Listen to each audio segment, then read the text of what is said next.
Alrighty guys, and today I'm going to show you guys how to turn your J minifigure into this casual or episode 56 Public Enemy #1 J. We'll take a closer look at this once I've actually shown you how to put them together. So, don't worry about getting a good look at him now, because we'll see him in a little bit. So the only piece of this original minifigure that you're going to be taking is the head.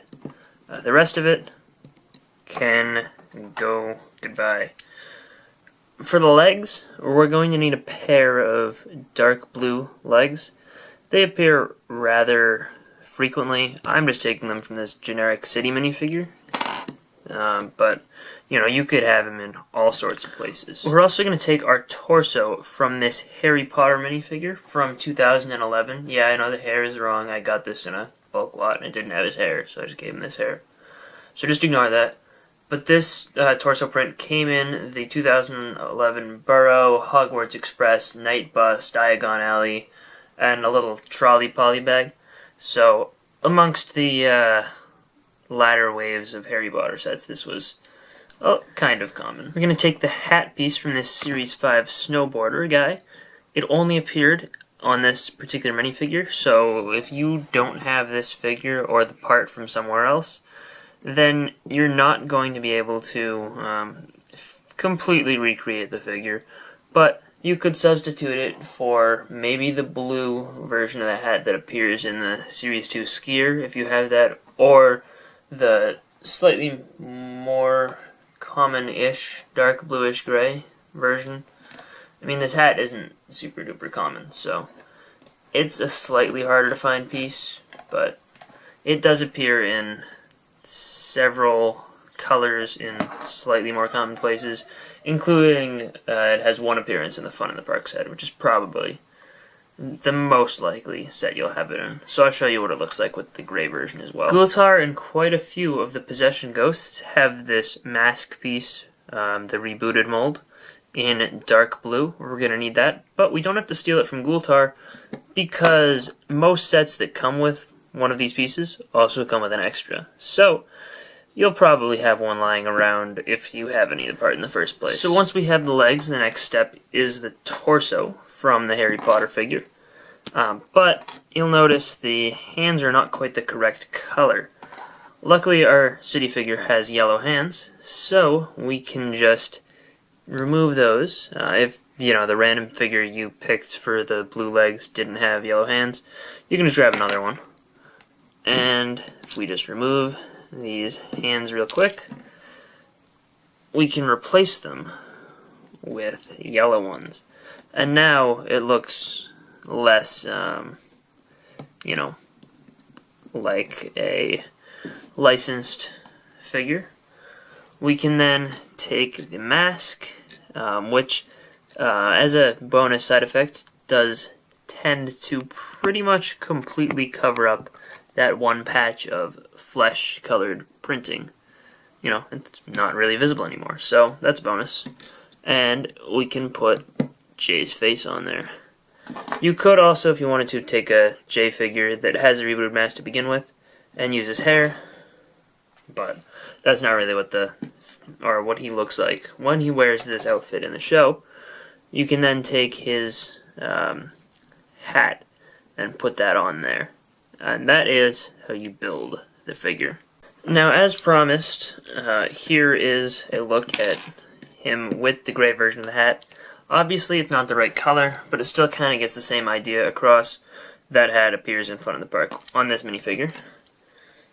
And while this looks really pretty good, there is one thing that can be done to make it the slightest bit more accurate.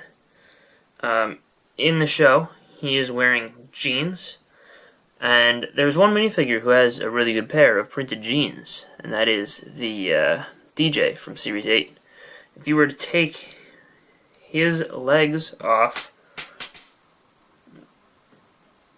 glad I'm doing this off camera because they don't want to come off, but if you were to take his legs off and use those instead of the generic legs, he does have a little more detail and looks slightly more accurate. However, I feel like it's not super necessary. The plain dark blue legs work almost just as well and are just a whole lot more common than the legs from the DJ.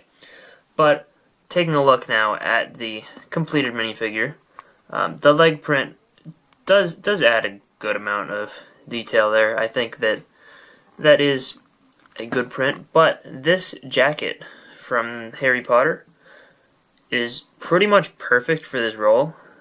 It looks basically spot on to what Jay's jacket looks like in the show, especially from the front. That is exactly what it looks like.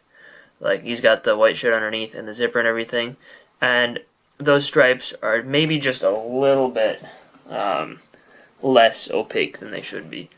But, you know, it's basically spot on. The only, downside is the little flesh section printed at the top of the torso, but you can't even see that when you have the mask on.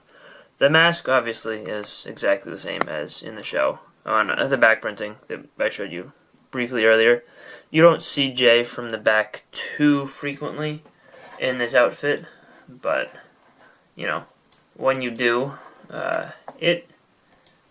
it's not that different from what we see in the episode.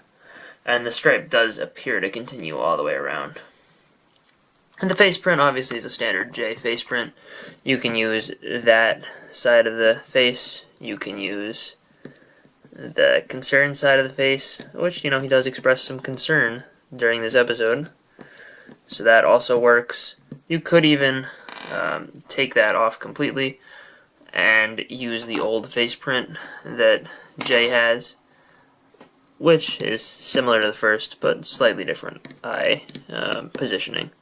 So, yeah, that is pretty much all there is to this custom, using completely, 100% Lego parts, not painting anything. Obviously, you could get any minifigure looking more accurate if you were to, custom paint stuff. You could paint the stripe going all the way around the side of the torso, for example. But this is the best you can do, I think, with official Lego parts, and I think it looks really good. I wish that some of the other torso prints for the ninja from this episode, Public Enemy #1, were available in sets. I mean, even in city sets, so you could just buy those torso prints and use them to create, these figures.